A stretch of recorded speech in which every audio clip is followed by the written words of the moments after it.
ሰላም ጤና ይስጥልኝ ውድ የቻናሌ ቤተሰቦች እንዴት ናችሁ? ዛሬ እንዴት ጤናማ በሆነ መንገድ የሰውነት ክብደታችንን መጨመር እንችላለን በሚል ርዕስ ላይ እንወያያለን። አብዛኛውን ጊዜ ስለ ክብደት መቀነስ ይወራል እንጂ ክብደት ማነስ የሚያስጨንቃቸው ብዙ ሰዎች ናቸው። ዛሬ መንስኤዎቹን አይተን ተግባራዊ መፍትሄዎችን በዝርዝር እናያለን። እስከመጨረሻው ድረስ አብራችሁን ቆዩ። ለቻናሌ አዲስ ሆናችሁ ሰብስክራይብ በማድረግ ጀምሩ።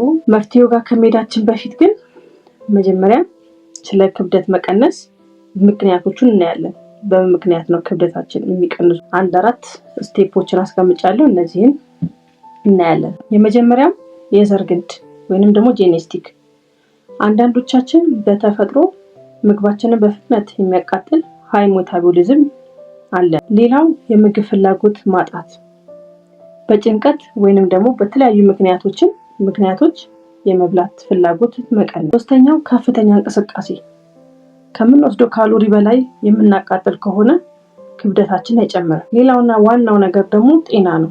የጤና ሁኔታ እንደ ታይሮይድ፣ ስኳር ወይም ደግሞ የምግብ አለመፈጨት ችግሮች ካሉብን ክብደታችን ሊቀንስ ይችላል። ስለዚህ መጀመሪያ የጤና እክል አለመኖሩን ማረጋገጥ ብልህነት ነው። እሺ፣ እነዚህ ነጥቦች ካየን አሁን ወደ መፍትሄው እንገባለን። የመጀመሪያው መፍትሄ ብዬ ያስቀመጥኩላችሁ የምግብ አወሳሰድ። ክብደታችንን ለመጨመር ቀላሉ ቀመር ከምናቃጥለው ካሎሪ በላይ መውሰድ። እንዴት የሚል ሀሳብ ጭንቅላታችን ውስጥ ሊመጣ ይችላል። ተደጋጋሚ ምግብ መመገብ። በቀን 3 ጊዜ ብቻ የምንበላ ከሆነ በማዕከል መክሰስን በማካተት 5 ወይም 6 ጊዜ መመገብ።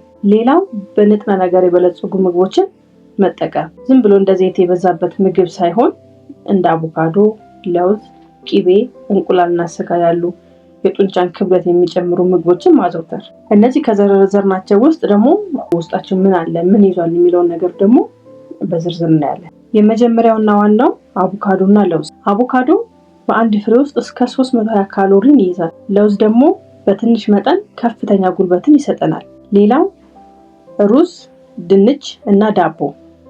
እነዚህም በቀላሉ የሚፈጩና ለሰውነታችን ፈጣን ጉልበት የሚሰጡ ናቸው። በተለይ ድንችን ከስጋ ጋር መመገብ ውጤታማ ለውጥ እናያለን። ጡንቻን ለመገንባት እንቁላል፣ ስጋና የወተት አስተዋጽኦ ግዴታ ያስፈልጉናል። በቀን 2 ወይም 3 እንቁላል መመገብ የጡንቻ ክብደትን ለመጨመር ይረዳናል። ሌላኛው የኦቾሎኒ ቅቤ እጅግ በጣም አስገራሚ ካሎሪ ምንጭ ነው። የኦቾሎኒ ቅቤ በዳቦ ላይ ቀብተው ወይንም ደግሞ በጁስ መልክ ስሙዚ ውስጥ ጨምሮ መጠጣት ለውጡን በፍጥነት እናይበታለን።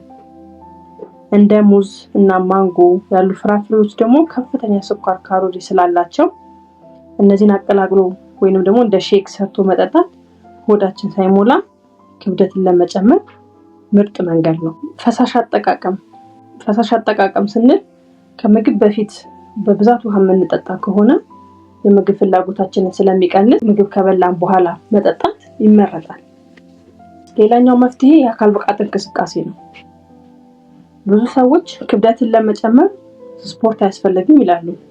ይህ ሀሳብ ግን ስህተት ነው። ስፖርት ካልሰራን የምንበላው ምግብ ወደ ፋት ወይም ደግሞ ስብ ብቻ ይቀየርብናል። ስለዚህ ስፖርትን መስራት በጣም ይመከራል፣ ጥሩ ነው። ሌላኛው የክብደት ስልጠና ወይም ደግሞ ዌይት ሊፍቲንግ። ጡንቻ እንዲገነባ ክብደት ማንሳት በጣም አስፈላጊ ነገር ነው። ሌላኛው ካርዲዮን መቀነስ። ይሄ ደግሞ እንደ ሩጫ ያሉ ካሎሪ የሚያቃጥሉ ስፖርቶችን ለጊዜው ተቀንሶ ትኩረታችንን ጡንቻ መገንባት ላይ ማድረግ። ሌላኛው የመፍትሄያችን እረፍትና የአኗኗር ዘይቤያችን ማስተካከል። ጡንቻ የሚገነባውና ሰውነታችን የሚፋፋው በምንተኛበት ጊዜ ነው። ስለዚህ በቂ እንቅልፍ በቀን ቢያንስ ከ7 እስከ 8 ሰዓት መተኛት ይኖርብናል። ይሄ ደግሞ ለሁሉም መመጣጠንና ለክብደት መጨመር ወሳኝ መፍትሄ ነው። ሌላው ጭንቀትን መቀነስ።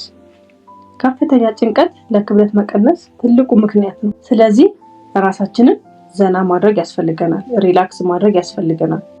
ይህን ሀሳብ አንድ ጠቅለል ለማድረግ ክብደትን መጨመር በአንድ ጀንበር የሚመጣ ሳይሆን ትዕግስትና ወጥነት፣ ጤናማ ምግቦችን መመገብ፣ ስፖርት መስራት፣ በቂ ረፍት ማድረግ፣ እነዚህ በጣም ቁልፍ መፍትሄዎች ናቸው። ስለዚህ ራሳችንን ዘና ያደረግን ክብደታችንን ማስተካከል ይኖርብናል ማለት ነው። በተረፈ ከዚህ ሀሳብ ላይ ያላችሁ ጥያቄ ካለ ኮሜንት ላይ አስቀምጡልኝ። በሚቀጥለው ቪዲዮ እስከምንገናኝ ቸር ሰንብቱ። አመሰግናለሁ።